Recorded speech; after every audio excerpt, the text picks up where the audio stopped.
나는 전능하신 아버지 하나님, 천지의 창조주를 믿습니다. 사도신경에 보면 맨 처음 나오는 문장이에요. 하나님은 어떤 하나님이라고요? 전능하신 하나님이라고요. 하나님은 어떤 하나님이라고요? 아버지 하나님이라고요. 하나님은 어떠한 하나님이라고요? 천지를 창조하신 창조주라고요. 설교가 지금 여기서 몇 편 나올 수 있어요. 네. 그렇게 우리는 맨 처음 고백을 합니다. 두 번째 고백은 뭔지 아세요? 나는 그의 유일하신 아들 우리 주 예수 그리스도를 믿습니다. 그랬어요. 예수님은 어떠한 분이라고요? 하나님의 유일하신 아들이래요. 그 예수님은 그리스도시래요. 그리고 주래요. 네. 우리는 사도신경에서 이렇게 항상 고백을 하면서 신앙생활을 하고 있습니다. 그 다음에 보면 예수님에 대해서 또 이야기를 합니다. 그는 성령으로 잉태되어 동정녀 마리아에게서 나시고 그랬습니다. 그렇다고 해서 다 사도신경에 대해서 말씀을 드릴 수는 없고요. 이와 같이 예수님은 성령으로 잉태되어서 동정녀 마리아에게서 나셨다라고 고백을 합니다. 이것이 우리의 고백이에요. 이렇게 사도신경에 나타난 예수 그리스도의 신앙 고백의 내용과 같이 오늘 예수님이 누구신가를 한번 살펴보도록 하겠습니다.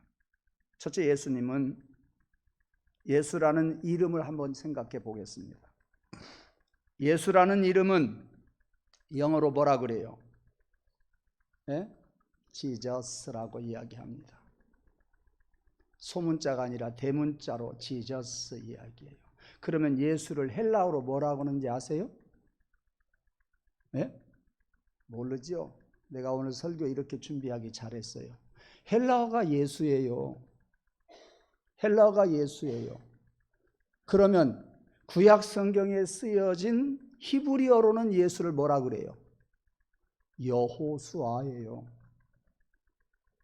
영어로는 지저스, 헬라어로는 예수, 구약 성경 히브리어로 기록이 됐는데 히브리어로는 여호수아.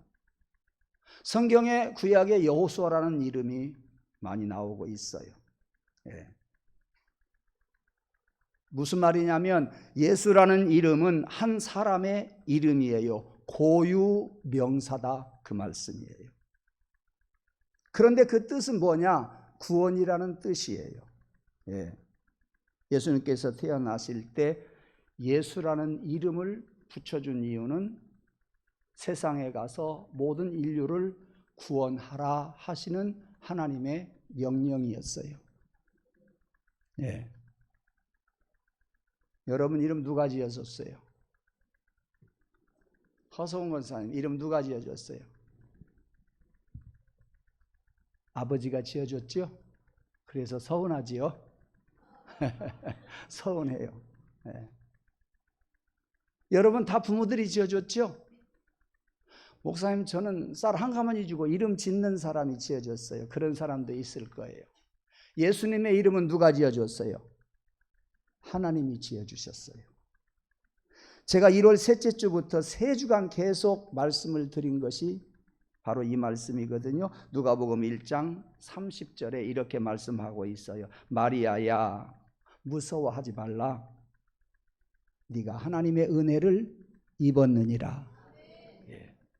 그 다음 31절에 보면 보라 네가 잉태하여 아들을 낳으리니 그 이름을 예수라 하라. 하나님이 보내신 가브리엘 천사가 마리아에게 그렇게 가르쳐 주었어요. 그러니까 요셉이 마리아가 즉 아버지와 어머니가 예수라는 이름을 지어준 것이 아니라 하나님이 지어주셨다 그 말이에요. 그 말씀은 누가복음에만 있는 것이 아니고요. 마태복음 1장 21절에도 하나님께서 사자를 통해서 요셉에게 현몽하여 말씀하십니다. 뭐라고? 아들을 낳으리니 이름을 예수라 하라. 누가복음은 마리아에게 가르쳐 주었고 마태복음은 요셉. 누가복음은 엄마에게 그렇게 이야기해 주었고 마태복음은 아빠에게 이름을 예수라고 하라고 그렇게 말씀했어요. 다시 말합니다. 아들을 낳으리니 이름을 예수라 하라. 이는 그가 자기 백성을 저희 주에서 구원할 자임이라. 예. 여러분 여기서 아멘이 울려 퍼져야 돼요. 지난주에 아멘 하자고 약속해놓고 벌써 잊어버렸어요? 예?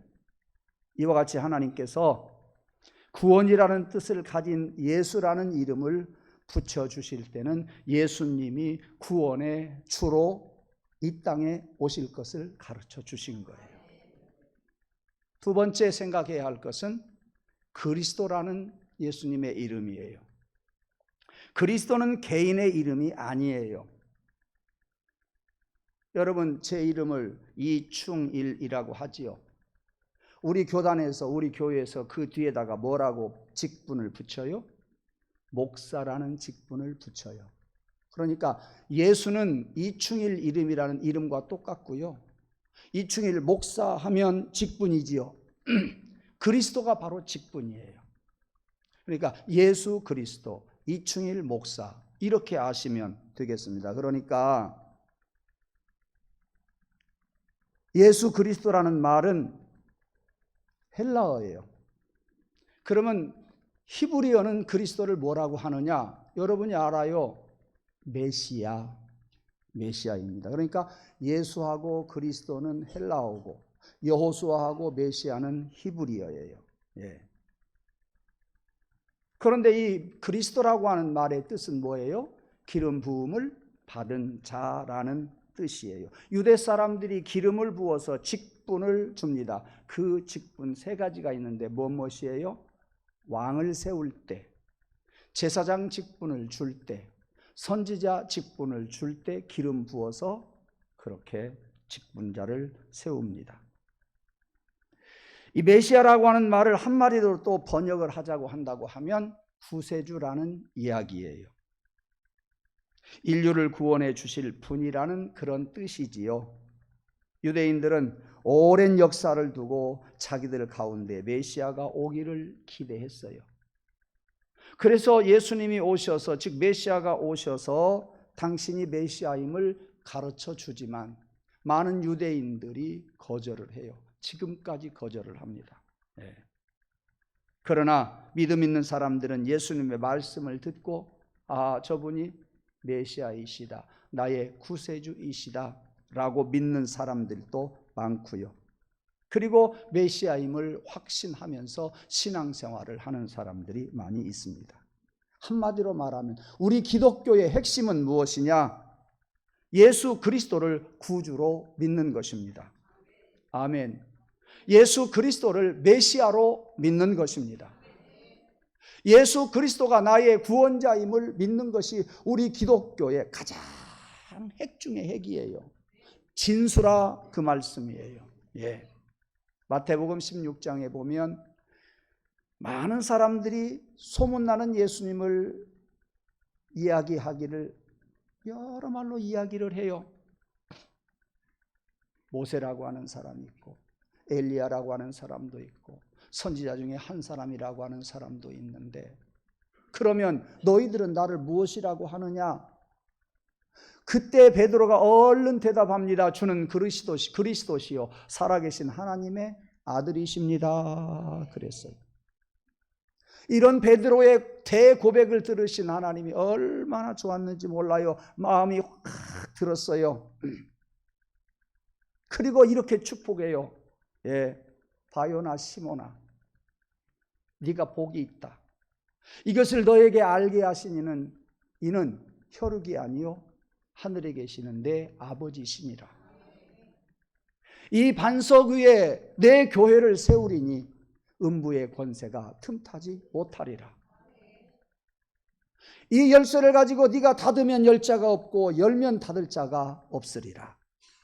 얼마나 예수님이 마음에 들었으면 이렇게 큰 복을 내리셨을까요? 많이 칭찬해 주었습니다. 그만큼 예수님은 사랑하는 제자들이 자기를 메시아라고, 자기를 그리스도라고 고백했을 때에 그 신앙이 너무나도 좋았어요. 너무나도 마음에 들었어요. 그래서 그렇게 축복하신 거예요. 사랑하는 성도 여러분, 이번 사순절을 맞이해서 다시 한번 여러분의 신앙을 다지고 여러분의 신앙을 새롭게 하는 의미에서 예수님은 나의 메시아이십니다. 주님, 당신은 나의 구세주이십니다. 지금까지 고백하면서 신앙생활을 하셨지만 한 번 더 고백을 하십시다. 당신은 나의 더 깊은 메시아이십니다. 당신은 나의 구세주이십니다. 더 큰 신앙의 고백을 하는 사순절이 되기를 간절히 원합니다. 예수님의 제자 사도들이 복음을 전파할 때, 그리고 복음서를 쓸 때 복음의 핵심이 바로 예수 그리스도이시고 예수 그리스도를 증거하는 데 그 목적이 있습니다. 그래서 요한복음 20장 31절에 보면 사도 요한은 이렇게 말합니다. 오직 이것을 기록하는 것은 너희로 예수께서 하나님의 아들 예수 그리스도이심을 믿게 하려 하심이라 그랬어요. 요한복음을 기록한 목적이 나와요.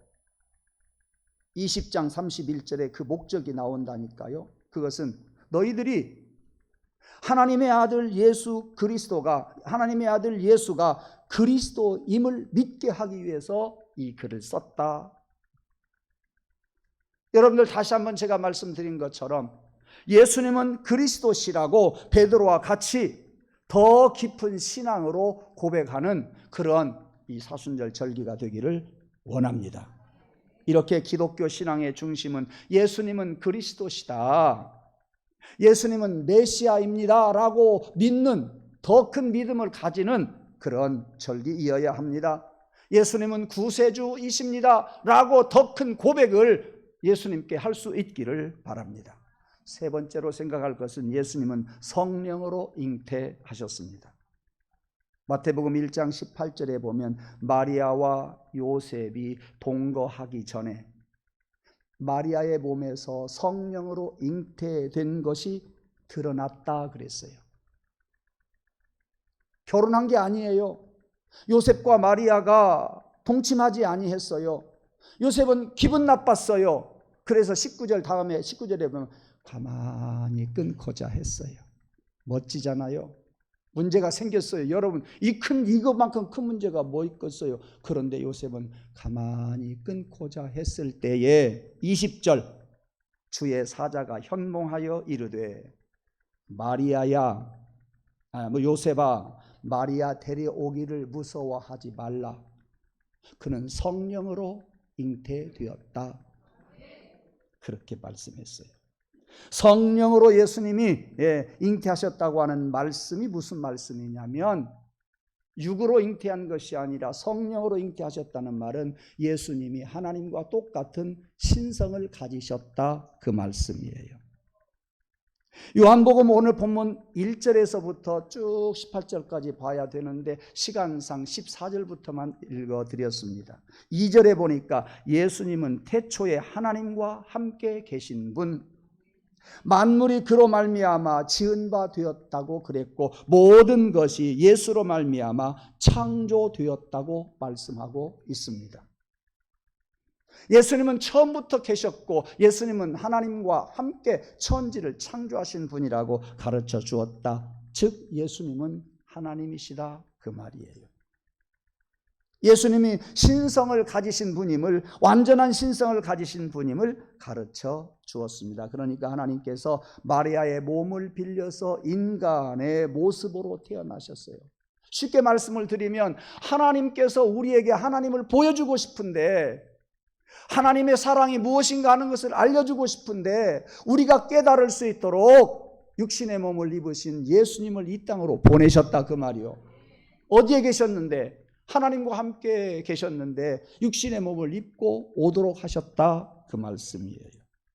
그러므로 예수님은 완전한 하나님이시요 예수님은 완전한 인간이 되셨다 그 말씀입니다. 그래서 오늘 14절에 보니까 말씀이 육신이 되어 우리 가운데 거하심에, 우리 가운데 거하신다는 말은 사셨다 그 말이에요. 우리는 그 영광을 보니 아버지의 독생자의 영광이요 은혜와 진리가 충만하더라. 은혜와 진리가 충만하더라. 그 앞에 이 내용을 삽입하면 더 좋겠어요.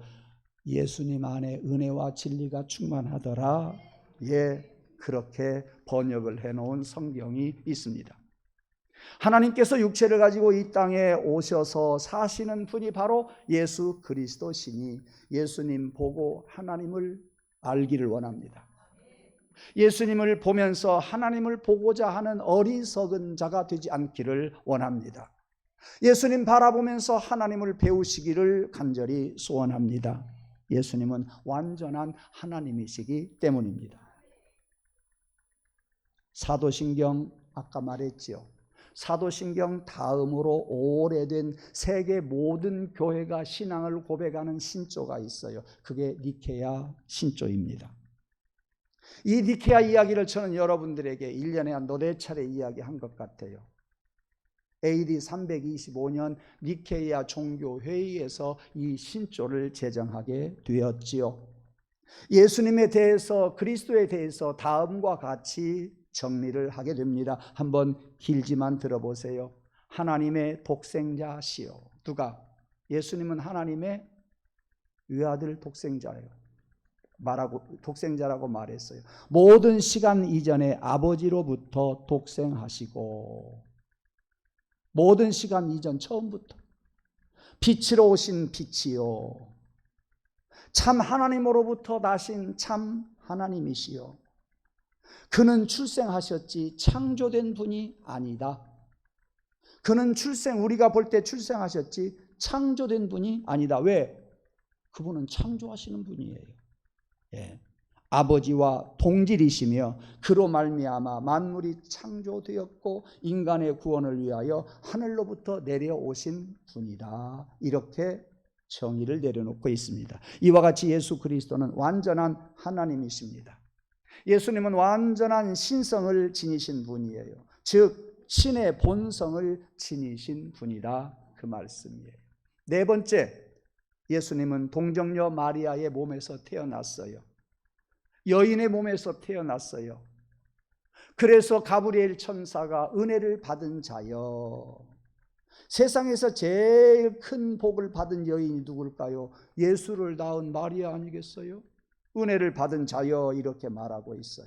예. 예수님은 완전한 인간이라는 이야기예요. 완전한 사람으로서 이 땅에 오셨다, 그 말이에요. 조금 더 이해가 되도록 말씀을 드리자고 한다면 예수님도 사람과 같이 몸과 마음을 지니고 있다. 오늘 14절에 그 말씀이 있어요. 그래서 이 니케야 신조 신앙 고백 1항에 보면 이렇게 또 말하고 있어요. 우리는 예수 그리스도가 하나님의 아들로서 사람이 되셨다는 것과, 예수가 하나님의 아들로서 사람이 되셨다는 것, 첫 번째 그것과, 그 다음에 그가 하나님이시요 또한 사람이시며, 하나님이시고 사람이시며, 세 번째 하나님과 사람 사이에 유일한 중보자가 되신다 그랬습니다. 성령으로 잉태하신 예수님께서는 이와 같이 하나님의 아들로서 사람이 되었고, 두 번째는 하나님이시요 사람이시며, 세 번째는 하나님과 우리 인간 사이의 중보자이신데 유일한 중보자시다. 한 분밖에 없다라고 가르쳐 줍니다. 여러분, 이렇게 생각해 보면 이 성육신은 단 한 번으로 완결된 사건이요, 이처럼 큰 기적이 없단 말이에요. 어려운 말로 성육신이라고 그래요. 그래서 여러분들에게 조금 이해 가도록 말하자고 하면 이룰성자예요. 육자는 살육자예요. 육고기 할 때 살육자예요. 그 다음에 신자는 몸신자예요. 그러니까 살과 몸을 이루셨다. 살과 몸을 입으셨다. 하나님이시지만 우리 사람과 똑같이 살과 육을 입으셨다, 그 말씀이에요. 그래서 우리 성경에는 없지만 한문 성경에 보면은요, 성육신 앞에 길도자가 있어요. 실제로 있어요. 예. 도성육신. 여기서 말씀하고 있는 14절 말씀, 도라고, 길이라고 하는 말이 헬라어로 로고스라고 하는 말이고 한문으로 길 도자를 써요. 예. 좀 복잡하니까요, 거기까지만 가고요. 예수님은 마리아의 몸에 의해서 베들레헴에 탄생하셨어요. 어렸을 때 나사렛에서 자랐어요. 그리고 3년여 동안 공생애를 하면서 하늘의 복음을 전했어요. 예수님도 몸과 육이 있기 때문에 때로는 눈물도 흘리셨어요. 때로는 웃기도 하셨고 슬퍼하기도 하셨어요. 때로는 배고프다고 하셨어요. 목마르다고 하셨어요. 피곤하시다고 하셨어요. 그리고 우리와 똑같이 주무시기도 했어요. 그 말은 뭔 말이에요? 우리 인간과 똑같이 인간의 본성을 가지고 있어요. 인간의 몸과 마음을 지니신 분이다, 그 말씀이에요. 완전한 하나님이시면서도 당신을 보여주시고 가르쳐 주시기 위해서 이와 같이 인간의 몸을 입고 오셨다, 그 말씀이에요. 다시 말합니다. 예수님은 참 신이시면서 참 인간이시다. 그렇기 때문에 중보자 역할을 감당할 수가 있다 하는 말씀이에요. 하나님께서 하늘에서 얼마든지 인간들을 바라볼 수 있어요.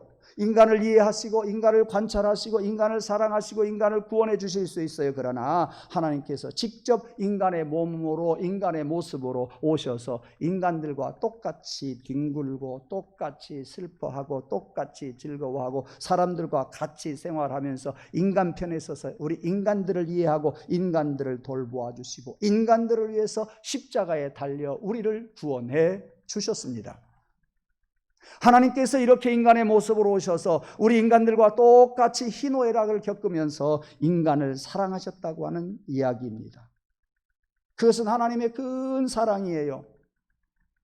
당신의 외아들을 보내주셨다니까요. 그리고 십자가에 달려 죽게 하셨다니까요. 여러분, 이것처럼 큰 사랑이 어디 있겠냐, 그 말씀이에요.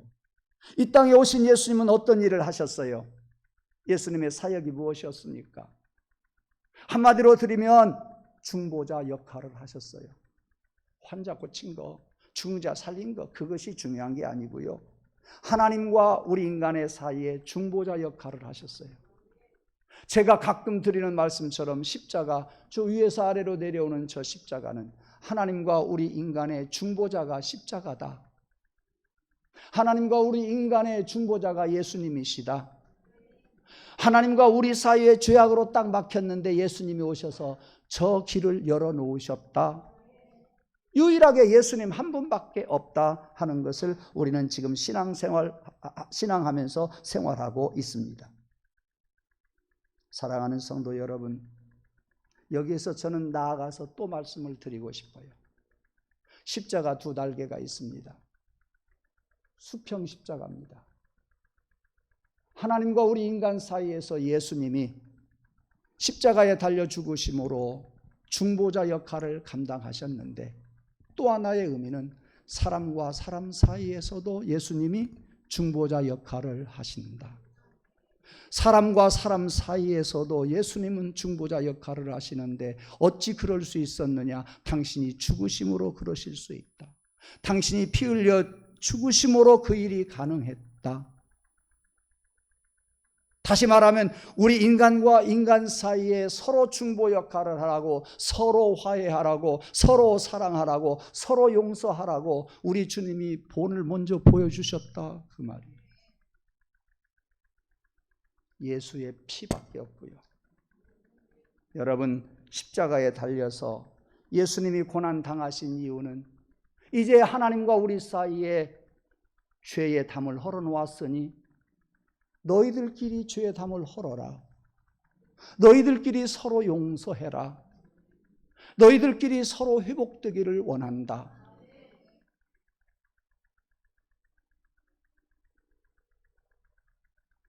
엊그제 제가 병원에 갔어요. 무식하게 이야기해 봅시다. 피 빼는 사람이요. 저한테 갑자기 물어요. 좀 몇 차례 이독수내과 갔어요. 가서 보니까 좀 몇 번 봤죠. 교회 다니는데요. 우리 교회를 왔었대요. 그러니까 이 이야기를 하는 거예요. 목사님은 형제간들끼리 사이 좋아요. 제 정보가 확 찌르는 거예요. 안 좋아요. 그렇지요. 왜 그런가 모르겠어요. 우리도 안 좋아요. 예. 목사가 되어야죠. 좋다고 해야 되는데 안 좋은데 어떻게 좋다고 해요? 안 좋아요. 예. 여기서는 말을 못하지만 그분에게는 조금 더 구체적으로 이야기했어요. 아니 세상이 그러더라니까요. 세상이 그러더라니까요. 그래요. 예. 사랑하는 성도 여러분, 형제간에 화해합시다. 이웃과 용서합시다. 교회에 와서 십자가 바라보면서 서로 화해하십시다. 누가 시켜서 하는 게 아니고요.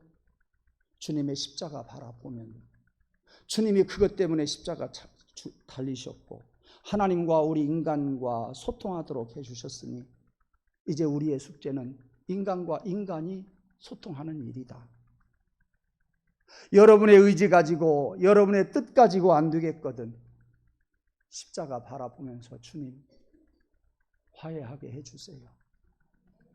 그것 때문에 주님이 피를 흘리셨는데 그것을 못하시면 주의 피값이 헛되지 않습니까?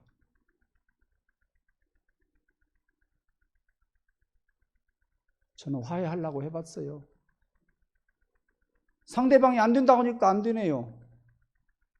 네. 내가 하고 싶어서 대시해봤어요. 접근해봤어요. 상대방이 거절해보니까 안 되더라니까요. 아하, 더 기도하라 하십니다. 네. 기다리고 있는 거예요. 그러니 무엇로 해결하겠어요? 예수 그리스도의 보혈로 십자가로밖에 해결할 길이 없어요. 십자가에 달려서 예수 고난 당했네. 나를 구원하시리. 예수밖에 없네. 여러분, 내가 가서 화해하자고 접근했는데 안 된다고. 어쩌면은요, 그보다도 내가 더 큰 죄를 짓고 사는지 몰라요. 그보다도 훨씬 못한 사람인지도 몰라요. 예. 나를 구원하시리 예수밖에 없네. 예. 요한 1서 2장 2절에도 보니까 저는 우리의 죄를 위한 화목제물이니 우리가 서로 화해하고 용서하라고 당신이 화목제물이 되었다니까요. 당신이 화목제물이 되지 않았으면 우리의 죄악도 용서받을 수 없고요. 우리끼리 여러 가지 어려운 문제들, 죄악의 문제들, 여러 가지 고충들 해결할 수가 없어요. 다시 말하지만 예수는 우리 죄를 위하여 화목제물이 되었으니 우리만 위할 뿐 아니요 온 세상의 죄를 위하심이라 그랬어요. 모든 사람과 사람 사이에 일어나는 그러한 죄악들을 예수님이 용서하시기 위해서 십자가에 달려 죽으셨다 그랬습니다. 고린도후서 5장 17절 말씀에 보면 예수님이 십자가에 달려 죽으실 때에 서로 우리에게 화목을 부탁하셨습니다. 이 사순절 기간 동안에 부부끼리 다시 한번 화해가 이루어지기를 원합니다. 조금이라도 당겨봅시다. 형제간끼리 화목해지기를 원합니다. 여러분, 교회 와서 십자가 바라보고 예배드리면서 화해하고 용서할 수 있는 그런 마음 달라고 기도하고 돌아가시기 바랍니다.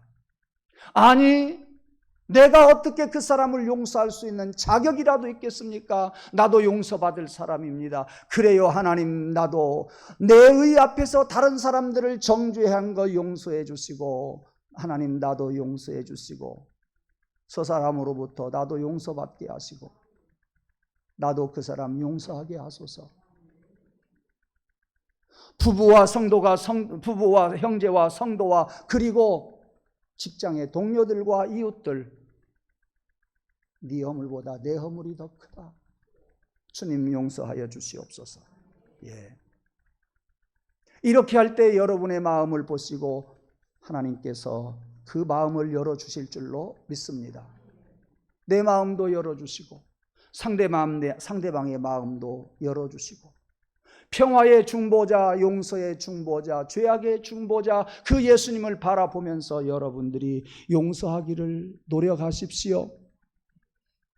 기도하십시오. 교회는 예수 그리스도의 몸이에요. 우리는 그의 가지라 그랬어요. 교회는 예수 그리스도의 몸이란 말이요. 우리는 거기에서 뻗어나오는 하나의 가지란 말이에요. 가지란 말이에요. 우리는 머리 되신 예수님, 우리의 몸이 되시는 예수님이 말씀하시는데 이게 말 안 들으면 어떻게 돼요? 이거 잘라야 돼요. 이거 말 안 들으면 어떻게 해야 돼요? 병원 가서 이거 고쳐야 돼요. 영적으로 이거 말 안 들으면 이거 고쳐야 되잖아요. 고쳐야 돼요. 우리는 지체예요. 예수님의 몸과 머리는 용서하라 하시고 화해하라 하시는데 이게 말 안 들으면 어떻게 되냐 그 말이요. 발이 말 안 들으면 어떻게 가냐 그 말이요. 하나님 내게 용서할 마음을 허락하여 주옵소서. 용서할 자격도 없지만 용서할 마음 주옵소서. 여러분, 용서가 잘 안 된다고 생각이 되는 사람 저에게 오십시오. 이 가운 입혀드리겠습니다. 가운 입혀드릴게요. 한번 입어보세요. 네. 냄새 안 나요. 한번 입어보세요. 한번 입어보는 경험과 신앙의 추억은 어느 날 여러분들의 마음을 확 열어놓게 될 겁니다. 여러분 부부가 예수 그리스도의 십자가라고 조금 가까워지면 위에 계시는 하나님이 기뻐하실 거예요. 엘리 엘리 라마 사막다니 어찌하여 나를 버리시나이까 울부짖었던 예수님이 울다가 헤헤헤헤 누구 보고? 화해하는 부부를 보고 아내의 죄를 용서해주고 남편의 죄를 용서해주는 그 모습을 보고 십자가에 달리신 예수님이 지그시 만년의 미소를 띄우실 거예요. 형제간에 서로 용서하고 사랑하는 그 모습을 보고 예수님이 기뻐하시고 하나님이 기뻐하시고 우리 가정마다 부부가 서로 용서하고 형제가 서로 용서하실 때 이 용서가 하늘나라로 올라가고 하나님이 기뻐하시고 십자가에 달리신 주님이 만년의 미소를 띄우면서 즐거워하시는 것은 우주적인 기쁨이다. 나의 기쁨이 우주적인 기쁨이 될 것이다. 그래서 하나님이 여러분을 창조하시고 남편을 아내를 창조하시고 자식들을 창조하시고 형제들을 창조하신 그 창조의 역사, 가장 보기 좋다고 말씀하신, 심히 좋다고 말씀하신 그 처음 창조의 역사가 여러분 안에서 여러분 가정에서 이루어질 줄로 믿습니다. 이웃들도 용서하시고 사랑하십시다. 여러분 이런 말씀을 들으면서 여러분에게 어떠한 반응이 있겠습니까? 반응만 십자가로 잘 하시기 바랍니다. 반응을 믿음으로 보여줄 수 있기를 원하고 믿음으로 그 반응을 나타내 보이는 우리 성도들이 되기를 주님의 이름으로 축복합니다. 따라합시다. 부부끼리 더 사랑합시다. 이게 잘 안 돼요. 네, 한번 또 따라서 하십시오. 형제간에 용서하십시다.